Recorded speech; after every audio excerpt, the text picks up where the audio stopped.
हो जाऊं।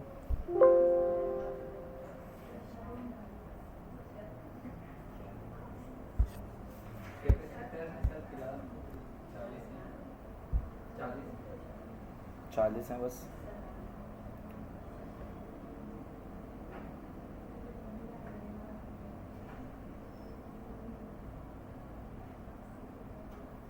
Sir Rashid 1 minute Faizan को भेजिएगा।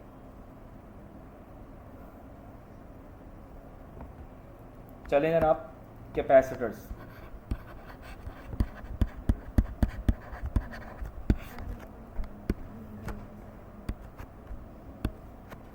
क्या होते हैं कैपेसिटर्स?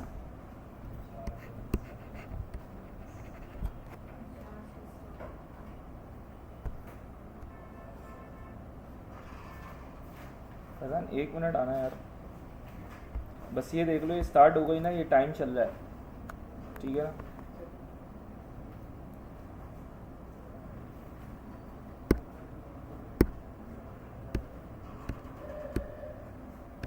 कैपेसिटर्स, एक तो सबसे पहले आपको ये पता होना चाहिए किस पे काम करते हैं, चार्जिंग एंड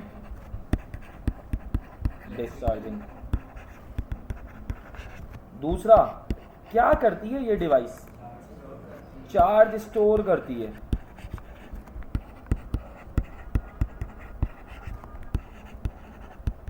अच्छा भाई, अब ये चार्ज स्टोर करती है, तो मेरा आपसे सवाल ये, कितना परसेंट चार्ज स्टोर कर रही है ये?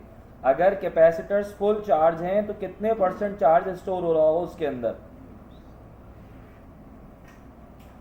समझ आ गया मेरा सवाल? सवाल ये है कि अगर कैपेसिटर फुल चार्ज हुआ है तो कितने परसेंट चार्ज स्टोर करेगा कैपेसिटर्स? 63%। अपनी ओरिजिनल वैल्यू से कितना परसेंट स्टोर करता है ये?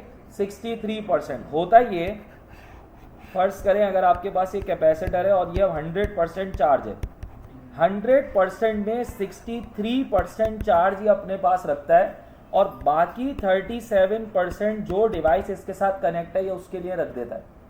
फर्ज करें एक एग्जाम्पल के तौर पे कि इससे फैन कनेक्ट हुआ है, तो 63% चार्ज अपने अंदर रखते हुए 30% जो इसका चार्ज है वो फैन को देता रहेगा ताकि उसकी स्पीड बढ़ती रहे। फिर साइकिल आई, 63% अपने पास रखा, 37% आगे फॉरवर्ड कर दिया, फिर 63% रखा, 37% आगे फॉरवर्ड कर दिया। एक अगर मैं नॉर्मल ऑब्जर्वेशन पूछूं आपसे कि आपको कैसे पता किसी डिवाइस में कैपेसिटर लगा हुआ है, एक नॉर्मल ऑब्जर्वेशन में आपसे पूछ रहा हूं कि आप अगर किसी डिवाइस को देखें तो ऐसे क्या जज करेंगे कि उसके अंदर कैपेसिटर है या नहीं है? कैपेसिटर देख के बात होगी। मैं तो आपसे पूछ रहा हूँ, आप डिवाइस को देख के आइडिया करेंगे कैसे आपको पता चला कि जो डिवाइस मैं यूज़ कर रहा हूँ या जिस चीज़ की मैं बात कर रहा हूँ उसमें किसी किस्म का कैपेसिटर यूज़ हो रहा है। एक नॉर्मल ऑब्जर्वेशन ये कहती है कि जो आपके पास एलईडी होती है ना, एलईडी, जैसे आपके पास एक चार्जर है जिसमें एक एलईडी लगी हुई है, तो जब वो आप उसको डिस्कनेक्ट करते हैं तो क्या वो एलईडी फौरन बंद हो जाती है? नहीं, कुछ टाइम लेती है, थोड़ी सी देर लाइट जलेगी। वो थोड़ी सी देर लाइट इसलिए ग्लो करती है कि जो कैपेसिटर के अंदर 63% चार्ज है वो उसको चार्ज दे रहा होता है ग्लो करने के लिए। ये चीज़ हमें दिखाती है कि यहाँ पे कोई ऐसी स्टोरिंग डिवाइस मौजूद थी जो टेम्पररी तौर पे अपने पास कुछ वक्त के लिए चार्जेस को रख कर चला रही है। तो एलईडी वाले जितने भी आपके पास चार्जर्स आते हैं, जब आप उनको डिस्कनेक्ट कर देते हैं तो कुछ लम्हों के लिए वो एलईडी जलती है, वो ये शो करती है कि उस एलईडी के साथ क्या चीज कनेक्ट हुई है, एक कैपेसिटर। अच्छा, आपने बहुत डिटेल में पढ़ा, मैं आपसे जो जनरल बात करने जा रहा हूं ना वो है टाइप्स ऑफ कैपेसिटर्स। कोई नाम बताएगा टाइप्स ऑफ कैपेसिटर्स के? सिरेमिक कैपेसिटर्स, इलेक्ट्रोलिटिक कैपेसिटर्स, और भी बहुत सारे कैपेसिटर्स की टाइप हैं, वेरिएबल कैपेसिटर्स। अच्छा, मैं पहले आ रहा हूं, ये जरा सुन लीजिएगा, इलेक्ट्रोलिटिक कैपेसिटर्स। इलेक्ट्रोलिटिक कैपेसिटर्स के बारे में अब हम बात कर रहे हैं। की कैरेक्टरिस्टिक्स क्या है इसकी, ये पोलराइज्ड होना चाहिए। क्या होना चाहिए आपके पास, पोलराइज्ड का मतलब पोलैरिटीज होनी चाहिए। इसकी एक एंड हमेशा प्लस से कनेक्ट होगा और दूसरा एंड हमेशा किससे कनेक्ट होगा, माइनस से। इनकी कैपेसिटेंस एक्सेप्शनली हाई होती है। देखिए ये कुछ की कैरेक्टरिस्टिक्स हैं टाइप्स ऑफ कैपेसिटर्स के हवाले से।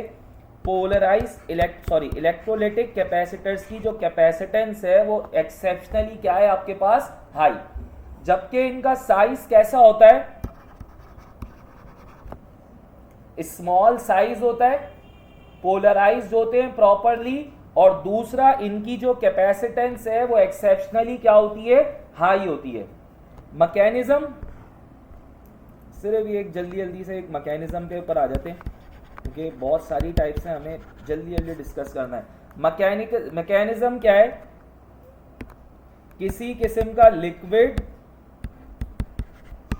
या जेल टाइप ये अपने अंदर यूज कर रहे होते हैं, यानी कोई लिक्विड होता है या कोई जेल होती है जो इनके अंदर यूज हो रही होती है और वो डाइलेक्ट्रिक के तौर पे काम कर रही होती है। किसके तौर पे काम कर रही होती है, डाइलेक्ट्रिक। जैसे आपने पैरेलल प्लेट कैपेसिटर्स पढ़ा था, पैरेलल प्लेट्स में डाइलेक्ट्रिक के तौर पे कौन सी दो चीजें काम कर रही थी, पैरेलल प्लेट कैपेसिटर्स की दो डेरिवेशंस करी थी, कौन कौन सी, एक में क्या रखा था और एक में क्या रखा था, एक में एयर रखी थी, एयर एज डाइलेक्ट्रिक मीडियम, फिर क्या रखा था, ग्लास स्लैब। तो दूसरी क्या है, ग्लास स्लैब। और एक और चीज यूज होती है पैरेलल प्लेट कैपेसिटेंस में, क्या, न्यूमेरिकल करा था उसका। पैरेलल प्लेट में तीसरी चीज होती है वैक्स। वैक्स भी यूज होता है एज अ डाइलेक्ट्रिक कंपोनेंट या डाइलेक्ट्रिक थिंग आपके लिए। Electrolytic, polarise, exceptionally high capacitance, small in sizes, dielectric medium के तौर पे लिक्विड या कोई जेल यूज हो रही होती है। अच्छा, इसके नुकसानात क्या हैं, प्रॉन्स क्या हैं, प्रॉन्स समझते हैं आप लोग, यानी वो चीजें जिसकी वजह से इसको यूज नॉर्मली तौर पे हम करने के लिए सोचेंगे। सबसे पहला जो इसका प्रॉन है, क्योंकि कैपेसिटेंस हाई है तो high leakage of current, current बहुत ज्यादा लीक कर सकते हैं ये कैपेसिटर।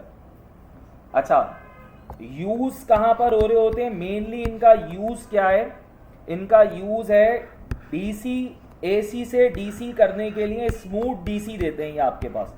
जब आपको एसी सिग्नल को डीसी बनाना हो तो आखिर में एक कैपेसिटर लगाया जाता है और वो कैपेसिटर क्या काम कर रहा होता है, फिल्टर कर रहा होता है। ये फिल्टरिंग किसके लिए होती है कि जो आपको डीसी मिले वो आपको कैसा मिले, स्मूथ डीसी। आपका एसी सिग्नल, उसकी आपने जब उसको चेंज करा डीसी की तरफ तो कैपेसिटेंस के बाद आपको वो एसी सिग्नल इस तरह से मिलना शुरू हो जाता है और ये ऑलमोस्ट डीसी है। तो ये स्मूथ डीसी फिल्टर करने के लिए आपके पास यूज होता है। अच्छा, कैपेसिटर को उल्टा कनेक्ट कर दें, इलेक्ट्रोलाइटिक कैपेसिटर के प्लस पे माइनस दे दें और माइनस पे प्लस दे दें, क्या होगा, इलेक्ट्रोस्टैटिक कैपेसिटर के प्लस के ऊपर आप माइनस दे दें और माइनस के ऊपर प्लस दे दें, क्या होना चाहिए, पोलैरिटीज चेंज कर दें, धमाका, कैटेस्ट्रोफिक डैमेज होगा, आपका कैपेसिटर उड़ जाएगा, काम नहीं करेगा। इसलिए इसको पोलराइज कैपेसिटर इसीलिए कहते हैं कि इसको चलाने के लिए आपको प्लस को प्लस ही देना है और माइनस को माइनस ही देना है। दूसरी मेन टाइप है आपके पास सिरेमिक कैपेसिटर। सिरेमिक क्या होता है, कोई बताएगा,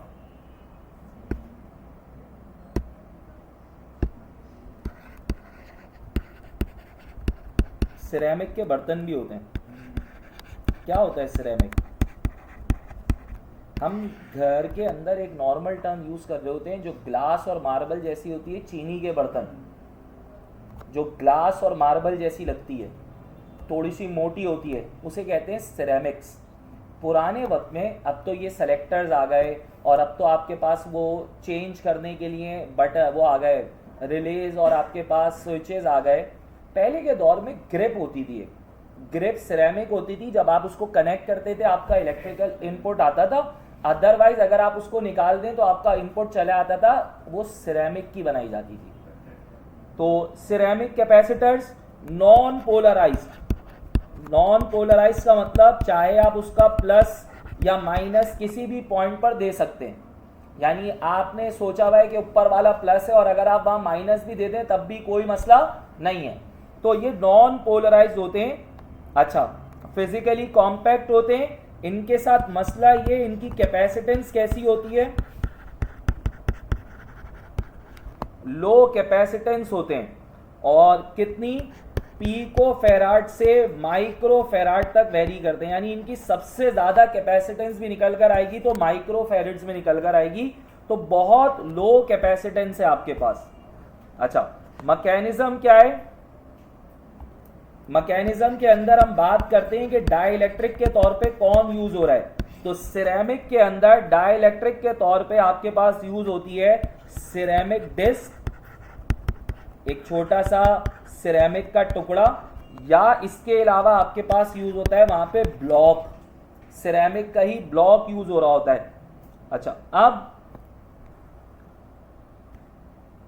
इनका फीचर्स क्या है, या आपको फोकस किन चीजों पे करना है, they have low equivalent resistance, इनकी रेजिस्टेंस बहुत कम होती है। इसका मतलब करंट कैसा होगा, ज्यादा ड्रॉ करेंगे, करंट ज्यादा ड्रॉ होगा तो इसका मतलब ये बिजली ज्यादा खाते हैं। अच्छा, और काम की बात क्या है, हाईली स्टेबल, स्टेबिलिटी बहुत ज्यादा है, आराम से उड़ते नहीं है। अच्छा, इसके अलावा हाई फ्रीक्वेंसी सर्किट्स के अंदर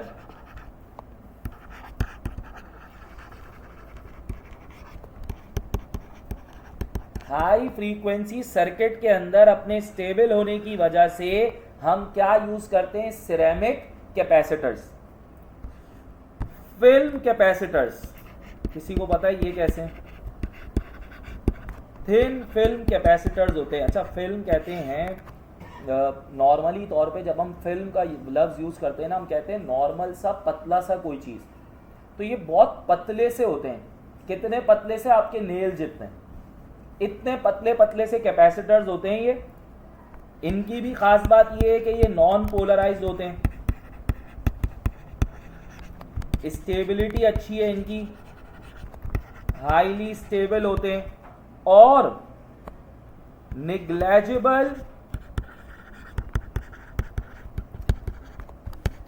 इंटरनल डिग्रेडेशन। वक्त के साथ साथ चीज़ें ख़राब होती हैं ना, आपको पता है, जैसे ये एलईडी लाइट है, टाइम टू टाइम हल्की होती रहती है और एक वक्त आता है ख़त्म हो जाती है। ये जो कैपेसिटर्स हैं फिल्म, ये इतने ड्यूरेबल होते हैं कि इनके अंदर ना निग्लेजिबल इंटरनल डिग्रेडेशन, यानी ये खुद से ख़राब सालों तक नहीं होते। तो जो आपके सर्किट्स होते हैं ना, एसी के, रिमोट के, टीवी के, इन सर्किट्स में ये पतले पतले से कैपेसिटर्स यूज़ हुए हुए होते हैं लाइफ लॉन्ग करने के लिए। भाई इलेक्ट्रॉनिक्स की ना कोई गारंटी नहीं है, इलेक्ट्रॉनिक्स एक दिन चले, इलेक्ट्रॉनिक्स 10 दिन चले, कोई गारंटी नहीं है। गारंटी देने के लिए आपको वहाँ पर इक्विपमेंट ऐसा यूज़ करना पड़ेगा जो ख़राब ना हो, ताकि इक्विपमेंट ख़राब ना हो तो आपके सर्किट्स ख़राब नहीं होंगे। इसलिए वहाँ पे जो हम चॉइस रखते हैं अपनी, वो फिल्म कैपेसिटर्स रखते हैं। ठीक है, ख़ास बात क्या है इनकी, क्योंकि ये स्टेबल भी हैं, नॉन पोलराइज्ड भी हैं, ख़राब भी नहीं होते, तो इनकी सबसे अच्छी बात ये होगी कि इनकी लीकेज ना होने के बराबर है, लो लीकेज ऑफ करंट। ये करंट को तकरीबन ना होने के बराबर लीक करते हैं। इसके अलावा हाई वोल्टेज के ऊपर काम कर सकते हैं, हाई वोल्टेज टॉलरेंस, टॉलरेंस कहते हैं बर्दाश्त, ये वोल्टेजेस को बर्दाश्त कर सकते हैं, हाई वोल्टेजेस को। यूज कहां होते हैं, मेनली तौर पे आपके पास ये एक्सटेंसिवली यूज हो रहे हैं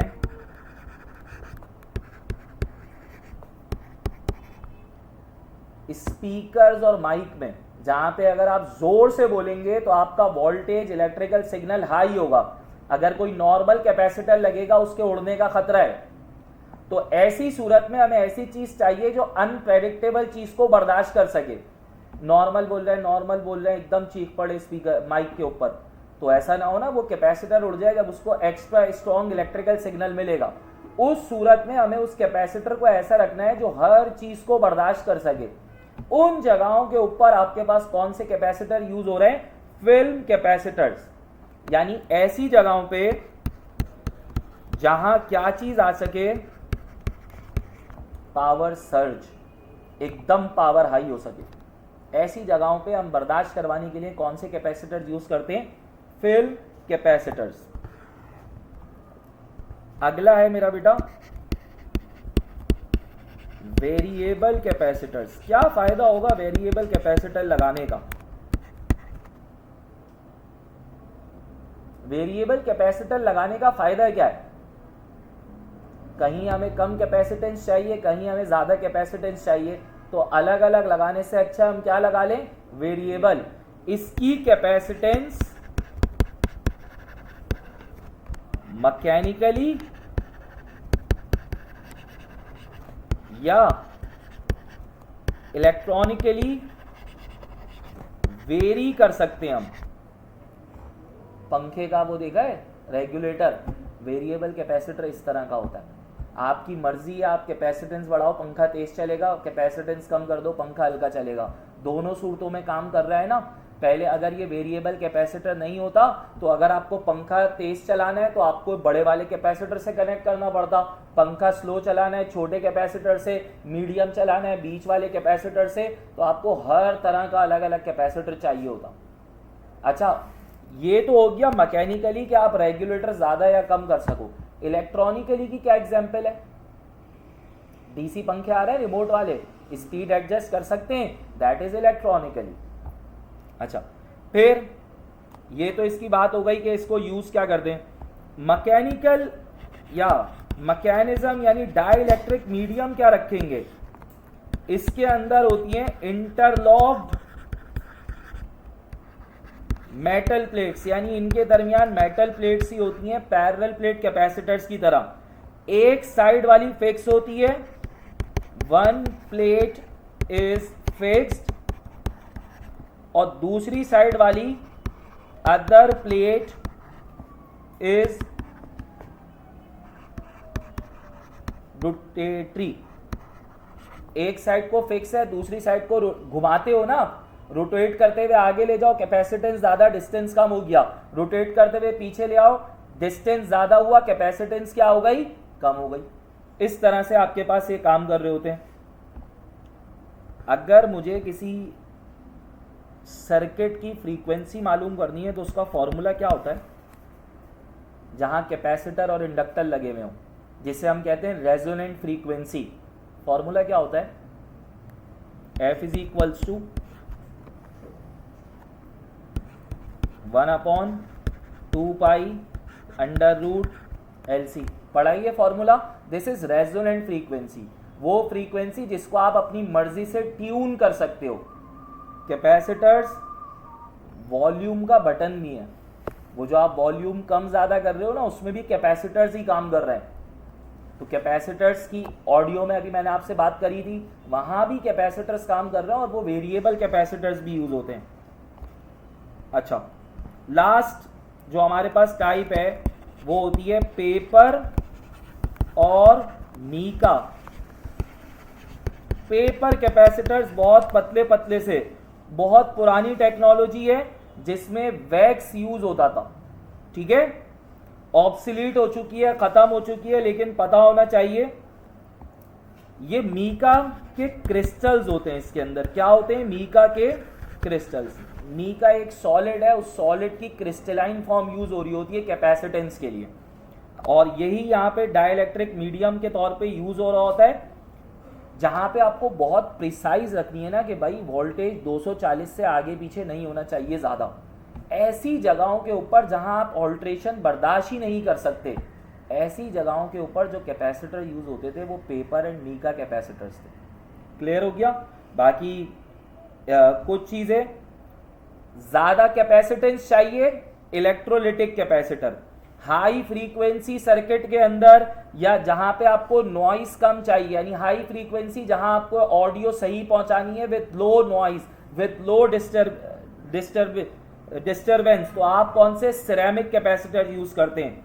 प्रिसीशन चाहिए जिसमें लो लीकेज हो करंट की, आपके पास कौन से यूज हो रहे हैं, फिल्म और मीका। और अगर पोलराइजेशन बहुत इंपॉर्टेंट है तो इलेक्ट्रोलिटिक। लिखूं या सही है? चलें जरा उस पे आ जाए, एमसीक्यूज पे।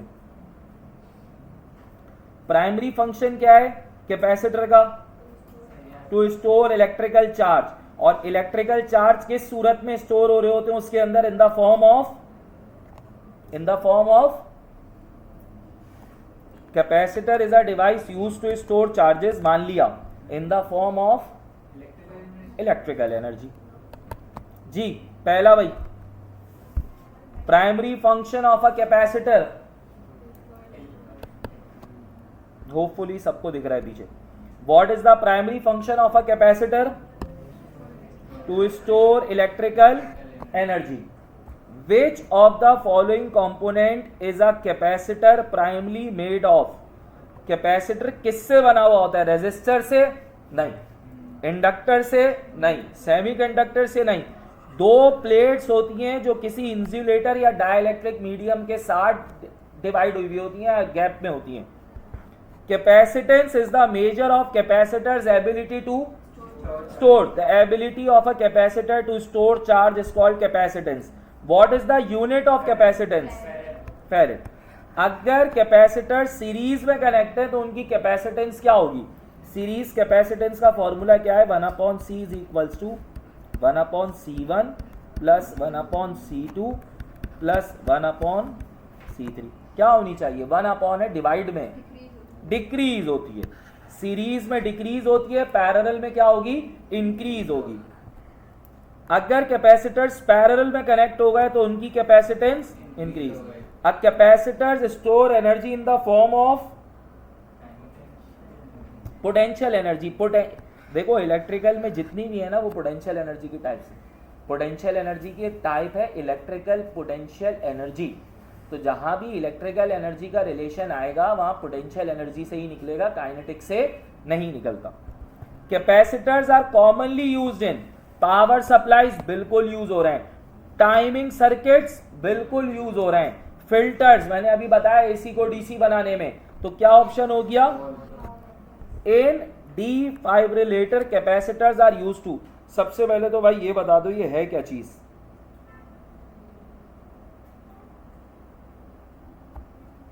ये क्या करता है, ये वाइब्रेशंस को खत्म करता है। अगर ये वाइब्रेशंस को खत्म कर रहा है तो इसका मतलब एकदम जब वाइब्रेशन आए तो ये उसको रोकेगा। तो ये क्या कर रहा है, store energy from a sudden discharge. ये क्या हुआ, जैसी वाइब्रेशन हो रही है इसका मतलब उसमें एनर्जी है, ये वो एनर्जी ही छीन लेता है जिससे वो वाइब्रेट होगा। यानी ये क्या करता है, स्टोर कर लेता है एनर्जी, जैसे ही डिस्चार्ज होना शुरू होगी एनर्जी उसको अपने पास रख लेता है और उसको फिर वो मूव नहीं होने देता, वो टेक्निकली अपनी ओरिजिनल पोजीशन पे वापस आ जाएगा, वाइब्रेट नहीं होता। Which type of capacitors is commonly used in power supplies due to high capacitance low leakage current. Capacitance अच्छी है, करंट भी कम आ रहा है और बड़ी जगहों पे यूज हो रही है पावर सप्लाई, तो वो कौन सा है, इलेक्ट्रोलिटिक, करंट लो लीकेज है। ठीक है। Ceramic capacitors are typically used in, अभी बताया जहां पे आपको फ्रीक्वेंसी क्या चाहिए हो हाई और नॉइस क्या चाहिए हो लो, तो दोनों ऑप्शन हो सकते थे। अगर यहां पे लिखा हुआ होता लो नॉइस या रिडक्शन ऑफ नॉइस तो वो वाला ऑप्शन भी करेक्ट है। फ्रीक्वेंसी ज्यादा हो वहां पर काम आएगा और नॉइस कैसी हो, कम कर दी हो। यानी क्या हुआ, आप कॉल पे बात कर रहे हैं और कॉल पे बात कर रहे हैं तो आपको ना बार बार आवाज डिस्टर्ब हो रही है, इसका मतलब आपके मोबाइल के सर्किट में जो कैपेसिटर लगा हुआ है वो नॉइस कैंसिलेशन नहीं कर रहा। आजकल जो एयरपॉड्स आ रहे हैं, एयरपॉड्स के अंदर एक होती है ना AVC ऑटो वॉइस कैंसिलेशन या ANC ऑटो नॉइस कैंसिलेशन, वो एक कैपेसिटर लगा देते हैं। कैपेसिटर का काम है फिल्टर करना, वो फिल्टर कर देता है एक्स्ट्रा नॉइस, जो काम की है वो आए और जो काम की नहीं है सराउंडिंग की आवाज है वो क्या हो जाए, कैंसिल हो जाए। ठीक है, electrolytic capacitors have capacitance but are prone to, अच्छा फिर इसमें एक काम करें, इसमें सिरेमिक करें, सॉरी हाँ इसमें सिरेमिक है, इसमें इलेक्ट्रोलिटिक नहीं। इलेक्ट्रोलिटिक की कैपेसिटेंस तो ज़्यादा थी पर वो करंट क्या करते थे, लीक ज़्यादा करते थे। Variable capacitance are use, store a fixed amount of charge, fix हो गई तो फिर वेरिएबल कैसी, adjust capacitance in a circuit. Film capacitors are known for high capacitance, capacitance अच्छी है, करंट भी लो हो जाता है, और ये वहां लगाए जाते हैं जहां सड़ जा सकता है, तो इसका ऑप्शन क्या हुआ, all of the above. The capacitance of a parallel plate capacitor is directly proportional to, formula क्या है पैरेलल प्लेट का, C इज इक्वल्स टू, अगर एयर हो तो क्या है और अगर डाइलेक्ट्रिक मीडियम हो तो क्या है, एयर के लिए क्या है एप्सिलॉन नॉट, तो वो एप्सिलॉन नॉट के, चलो दूसरा वाला फॉर्मूला हो गया एप्सिलॉन नॉट और परमिटिविटी, और क्या चीज, बस यही आता है क्या, क्या आता है, Q और D, A और D आता है, A E naught upon D, A E naught R upon D। Capacitance is directly proportional to area, capacitance is directly proportional to dielectric insulating medium, capacitance is inversely proportional to distance. Clear हो गई बात, अब आ जाओ MCQs पे। The capacitance of a parallel plate capacitor is directly proportional area of the plate and dielectric constant, distance between the plates पे directly proportional नहीं होती, तो इसके आंसर इन दोनों में से कोई होगा, ऑल ऑफ दी अबव नहीं होगा, यहां आना क्या चाहिए था, both B and C. Clear हो गई बात, चले। Which of the following does not affect capacitance of a parallel plate capacitor, फॉर्मूले में डिस्टेंस आता है, इसका मतलब ये अफेक्ट करता होगा, डाइलेक्ट्रिक कांस्टेंट आता है, ये भी करता है, एरिया भी करता है, क्या नहीं करता, शेप। तो इसका करेक्ट आंसर क्या हो गया, अगर डिस्टेंस डबल कर दो कैपेसिटेंस कैसी, C is inversely proportional to D, C is distance double हो गई तो कैपेसिटेंस कैसी हो गई, हाफ। शाबाश बेटा, तेजी से। If dielectric constant between plates increases the capacitance, formula क्या है भाई, C is directly proportional to epsilon not या एप्सिलॉन। तो अगर डाइलेक्ट्रिक मीडियम की इंसुलेटिंग पावर बढ़ा दी जाए, कैपेसिटेंस क्या होनी चाहिए, बढ़नी चाहिए। अब parallel plate capacitors filled with dielectric material, अगर उसमें अच्छा डाइलेक्ट्रिक मटेरियल डाले जिसकी वैल्यू ज्यादा हो, कैपेसिटेंस क्या होनी चाहिए, बढ़नी चाहिए, इंक्रीज होनी चाहिए, ई की वैल्यू बढ़ाते रहो, सी की वैल्यू। अब parallel plate capacitor filled with dielectric medium, सिर्फ हमसे ये पूछ रहे हैं कि अगर एक कैपेसिटर को डाइलेक्ट्रिक मीडियम डाल दें तो यहां पर आएगा इट्स कैपेसिटेंस। फॉर्मूले में थिकनेस नहीं आ रहा ना, फॉर्मूले के हिसाब से बात करते हैं। अच्छा 20 पर आ जाए, 20 में क्या है, अ dielectric material can increase voltage rating, जितना अच्छा होगा इंसुलेटर होगा तो करंट क्या लीक होगा, अगर इंसुलेट है तो वो करंट को आगे पीछे जाने ही नहीं देगा, रिड्यूस लीकेज ऑफ करंट, और जितना अच्छा डाइलेक्ट्रिक मीडियम होगा स्टेबिलिटी भी कैसी होगी, अच्छी होगी, तो इसलिए इसका ऑप्शन क्या हो गया, all of the above. The relative permittivity of a dielectric medium is, क्या आंसर होगा, क्या होगा, जितना अच्छा डाइलेक्ट्रिक मीडियम होगा क्या करंट और वोल्टेज गुजर सकेंगे,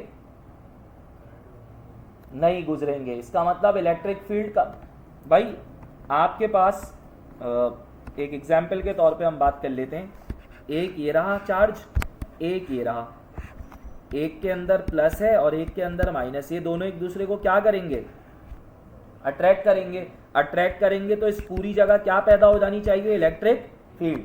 अब इसी दोनों कैपेसिटर्स की प्लेट्स के दरमियान मैं लाकर रख दूं कोई वैक्स जो हाईली इंसुलेटिंग है, तो क्या अब ये प्लस गुजर के इस माइनस को अट्रैक्ट कर पाएगा, तो इलेक्ट्रिक फील्ड पैदा, तो जितना अच्छा मीडियम लाकर रखूंगा उतनी इलेक्ट्रिक फील्ड बीच में से क्या होती रहेगी, उतना शॉर्ट होने का चांस क्या होगा, कम। तो अब जरा बता दें option. Ability to reduce electric field, जरा इसका आंसर निकाल दे मेरा बेटा। एरिया कितना है, 0.02। डिस्टेंस कितना है, 1 मिलीमीटर, यानी कि 1 मल्टीप्लाई बाय 10 की पावर -3 मीटर्स। और डाइलेक्ट्रिक कांस्टेंट दिया हुआ है एप्सिलॉन आर दिया हुआ है आपको, या एप्सिलॉन दिया हुआ है आपको किसका, 4 का। आंसर बताइएगा। और आपको निकालनी क्या है, सी। क्या फॉर्मूला है, C is equals to A E not E R divided by D. C is equals to A. अब मैं इसको भी नंबर्स में ही ले लूं अगर, तो ये हो जाएगा 2 एक्सपोनेंट -2, ई नॉट 8.85 एक्सपोनेंट -12, और सी ई आर कितना दिया हुआ है 4, और डी कितना दिया हुआ है 1 एक्सपोनेंट -3। 2 4 8, और 8 को 8.5 से मल्टीप्लाई कर लें, 8 5 40, 8 8 64 प्लस 4 68, 8 8 64 प्लस 6 70.80। ठीक है, एक्सपोनेंट -2 मौजूद था, एक्सपोनेंट -12 मौजूद था, और माइनस का 3 ऊपर आएगा तो कितना हो गया, C is equals to 70.80 exponent -14 plus 3। अब जरा इसके पास का आंसर देख लीजिएगा। अगर मैं इसको एक दफा आगे ले जाऊं तो ये हो जाएगा 708, एक दफा आगे लेकर गया तो -11 और -1 कितना हो गया, -12। -12 को हम क्या कहते हैं, पीको। तो इसका आंसर होना चाहिए 708 पीको फेराड। ये आंसर इसका गलत है, ये 708 होगा, 708 पीको फेराड। दोबारा देख लें अगर किसी को नहीं दिख रहा। 7.08 तो हो ही नहीं सकता ना, 70.8 तो आ ही रहा है, और 7.08 अगर होगा तो पीको नहीं होगा, वो एक्सपोनेंट -10 आ जाएगा फिर। सही है बेटा, आगे बढ़े। A 220 microfarad capacitors charge 200 volt store what charge. कौन सा formula, Q is equals to CV। जरा C को V से मल्टीप्लाई कर लें, 100 multiply by 20 exponent -6, 100 multiply by 20 exponent -6 कितना हो गया, 2000 एक्सपोनेंट -6। तो सॉरी, हाँ 2000। अब यहां ऑप्शन क्या दिए में, डेसिमल को पीछे ले जाएं 6 दफा 2, तो ये टोटल कितना हो गया 0.02, एक और आएगा शायद 0.002 फेरेड, ए होगा। जरा इसको सीरीज में सॉल्व करें, आंसर बताएं। अच्छा एक चीज जरा देख लिएगा, सीरीज में कैपेसिटेंस का फॉर्मूला मैं शॉर्ट कर देता हूं, 1/C is equals to 1/C1 plus 1/C2। C1 और C2 का एलसीएम लेने के लिए C1 को C2 से मल्टीप्लाई कर दिया, जहां C1 था वहां C2, और जहां C2 था वहां C1। तो ऊपर हो जाएगा C2 प्लस C1, और नीचे ये हो जाएंगे मल्टीप्लाई। अगर मुझे C निकालना है तो इसको ऊपर फेंकें, ऊपर दोनों को मल्टीप्लाई करें और नीचे दोनों को प्लस कर दें। तो क्या क्या दी हुई है आपको वैल्यूज, एक वैल्यू 5 और एक वैल्यू 10। तो मल्टीप्लाई कर दें, 5 मल्टीप्लाई बाय 10, 5 प्लस 10, 50/15 कितना हो जाएगा, 5 10 5 3 तो समवॉट 3.33 समथिंग आ जाएगा। चेक कर लिएगा आप लोग इसको सॉल्व करके चाहें तो। 3.333 ऑनवर्ड चलता ही रहेगा वो। Next 3 capacitors 10 microfarad are connected in parallel. Parallel में सारे कैपेसिटर्स क्या हो जाएंगे? अगर सीरीज में 1/1 वाला फॉर्मूला है तो पैरेलल में क्या होगा? C is equals to C1 plus C2 plus, तो तीनों को अगर प्लस कर दूं 10 10 10 के टोटल कितने हो जाएंगे? 30। ये वाला करिएगा। टाइम कांस्टेंट आरसी सर्किट, क्या फॉर्मूला है टाइम कांस्टेंट का? अगर कोई मुझे बताए। टॉ बराबर होता है किसके? आर मल्टीप्लाई बाय सी के। चार्जिंग का फॉर्मूला क्या है? Q is equals to Q not 1 minus E minus T upon tau. ये मुझे ये टी भी टाइम है और टॉ भी टाइम है। कोई फर्क बताएगा टी और टॉ में क्या फर्क है? टी और टॉ में क्या फर्क है? दोनों टाइम है, फर्क क्या है दोनों में? हाँ बोलो, कौन सा वाला? टॉ। टॉ वो टोटल फिक्स टाइम है जो कैपेसिटर को चार्ज होने के लिए चाहिए। अगर कैपेसिटर 10 सेकंड में चार्ज हो रहा है तो दैट टाइम इज टॉ। और टी क्या है कि आपने अगर उसको 4 सेकंड में चार्ज करा, 5 सेकंड में चार्ज करा, कितना चार्ज करा, वो जो टाइम है वो टी है। स्मॉल टी वो टाइम है जिसमें आपने चार्ज करा उसको। कैपिटल टॉ वो टाइम है जिसमें उसको चार्ज होना चाहिए। एक कैपेसिटर को 10 सेकंड में पूरा चार्ज होना चाहिए, आपने उसको 8 सेकंड चार्ज करा और बोल रहे हो कि वो फुल चार्ज हो गया, तो वो जो 8 सेकंड था वो टी है। और जो आपके पास आंसर निकल कर आएगा उस 8 सेकंड का वो क्या होता है? Q। और ये Q नॉट क्या है? ये फुल चार्ज है जो कितने परसेंट होता है? 63। फॉर्मूला समझ आया? Q वो चार्ज जो आपने जितनी देर उसको चार्ज करा उसमें स्टोर होगा। 10 सेकंड में आपने 15 सेकंड कर दिया तो वो एक्स्ट्रा तो नहीं आएगा ना, उतना ही आएगा जितना आ सकता है। आपने 8 सेकंड करा तो 80% आ गया। आंसर क्या? इसमें 80% चार्ज है, तो दैट इज Q, 80% चार्ज। और जो 8 सेकंड था वो क्या होगा आपके पास? Small T. और जो वो फिक्स टाइम है वो क्या होगा? कैपिटल टॉ। इसका आंसर बताइएगा आरसी का। R 100 और 20 माइक्रो एफ, कितना ही आंसर आना है? अभी करा ऊपर सीबी वाला।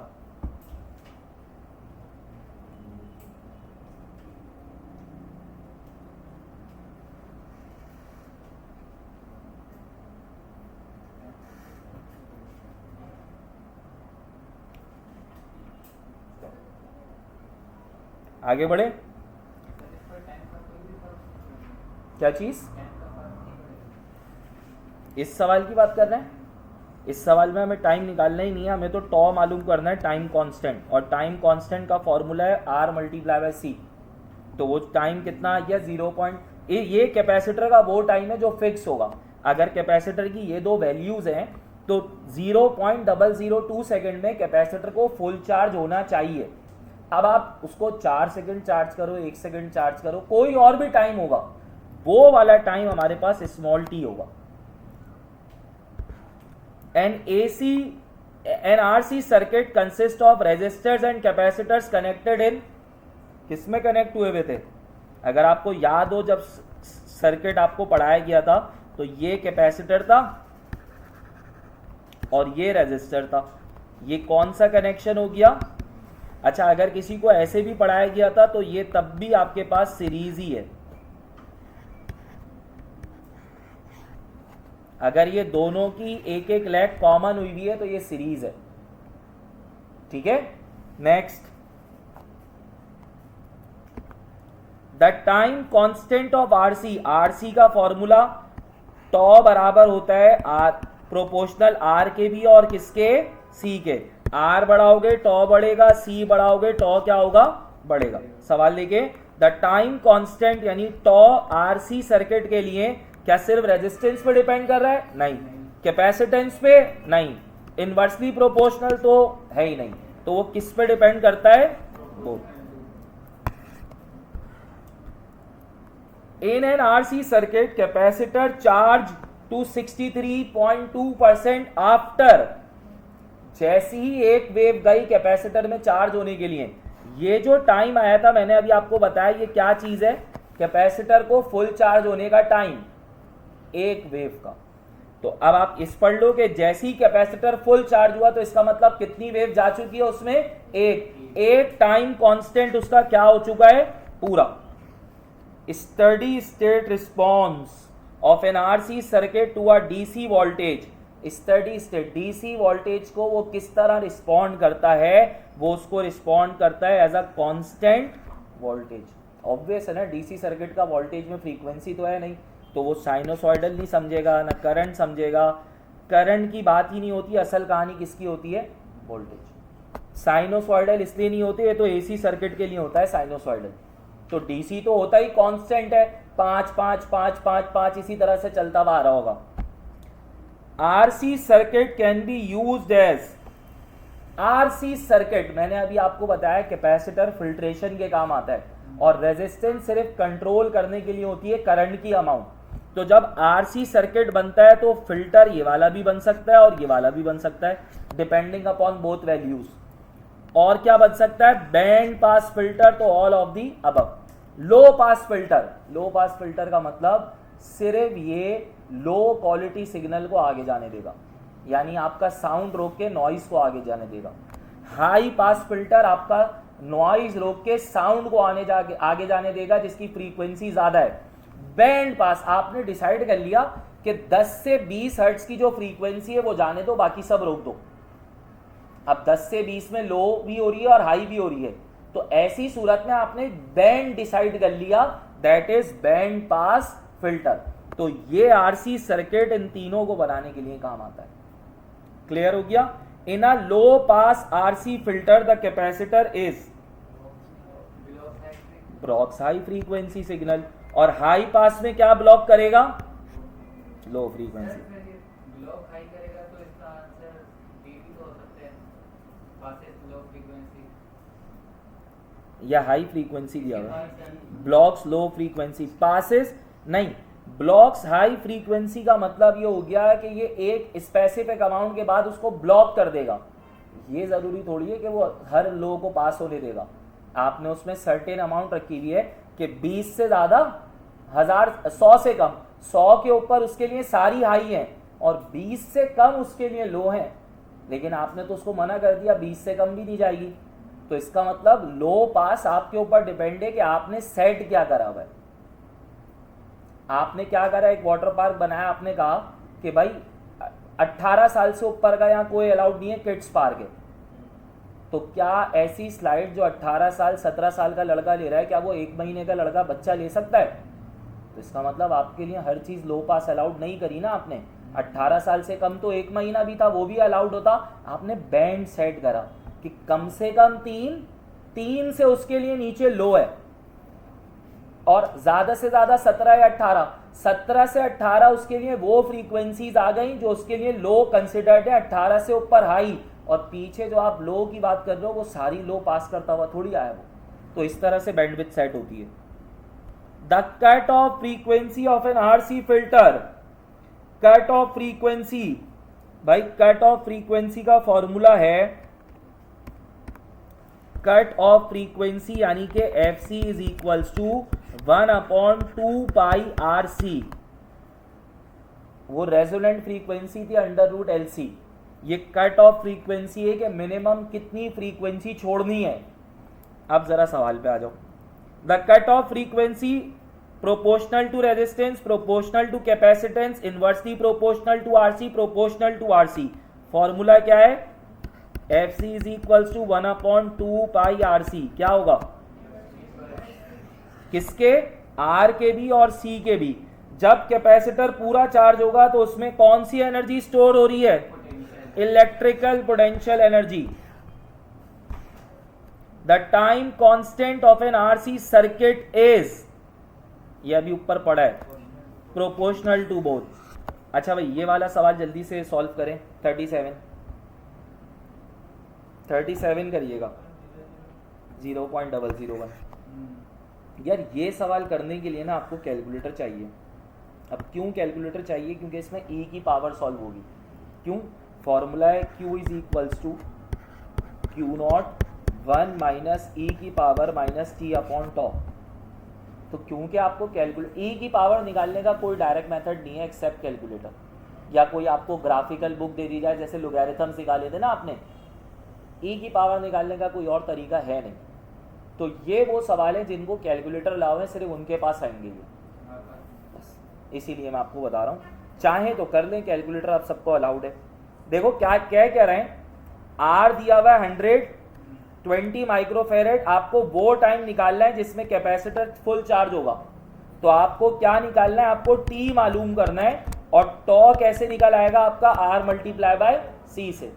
और यहां पे आपके पास वो फुल परसेंट यानी Q बराबर होगा 63.2 ऑफ Q0, यानी फुल 100% का कितना आएगा, Q0 से Q0 कैंसिल हो जाएगा, ये इस तरह से होगा। तो ये थे भाई कैपेसिटर्स। तो इसको ज़रा गौर से देख लिएगा, इसके प्रैक्टिस कर लिएगा। कैपेसिटर के 2 MCQs आते ही आते हैं, और 2 MCQs का मतलब ये नहीं है कि वो शायद डायरेक्टली कैपेसिटर से लिंक कर दें, AC सर्किट से भी लिंक हो सकता है। AC सर्किट्स तो है ना आपका, DC सर्किट्स नहीं है। AC सर्किट्स में आपने ये सब बातें पढ़ी हैं, फिल्टर का टॉपिक ही AC सर्किट्स का है। तो capacitor can be linked with AC circuits. अगर आपसे मैं पूछ, कैपेसिटर्स की रेजिस्टेंस होती है, हर चीज 100% अपने अंदर से करंट नहीं गुजार सकती ना। मेरी आपसे ये बात हुई है कि 100% कोई कंडक्टर है ही नहीं। कैपेसिटर्स में रेजिस्टेंस होती है, क्या कहते हैं उस रेजिस्टेंस को, the resistance of a capacitor is called, the resistance of a capacitor is called,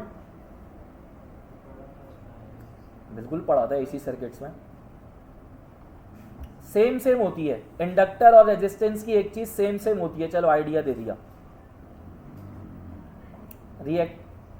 reactance क्या होती है आपके पास, कैपेसिटर की रेजिस्टेंस को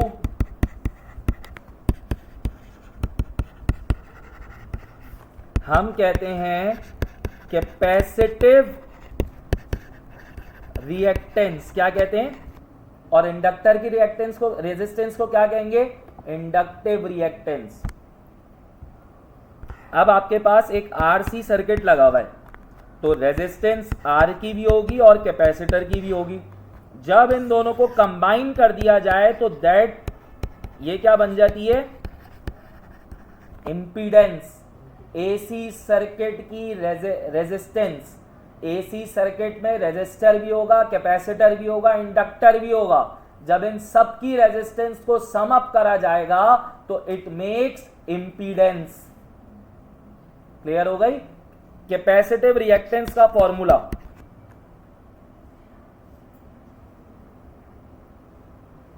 कैपेसिटिव रिएक्टेंस का फॉर्मूला अभी शायद ऊपर पढ़ा भी है कुछ ना कुछ करीब करीब,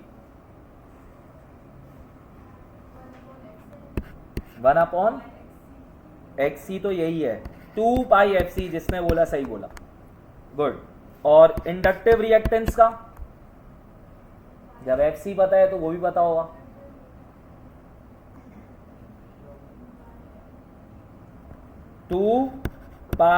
2πFL। इसको मैं और किस तरह लिख सकता हूं इन दोनों फॉर्मूलों को,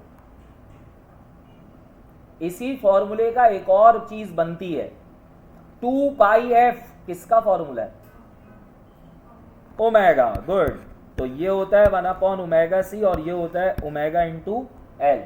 ओमेगा क्या है, number of repetitions in a circular direction, यानी कि ओमेगा क्या चीज है आपके पास, नंबर ऑफ रेवोल्यूशंस, यानी कि नंबर ऑफ साइकिल्स, क्योंकि AC सिग्नल्स में साइकिल बन रही होती हैं, तो number of cycles is omega. ठीक है भाई। तो ये बेसिक चीज़ें हैं जो आपने अपने जहन में रखनी है, जो कैपेसिटर से इन टच हो सकती हैं। आपको लग रहा होगा कि कैपेसिटर्स का क्वेश्चन है, पर बेसिकली वो AC सर्किट से निकल आएगा।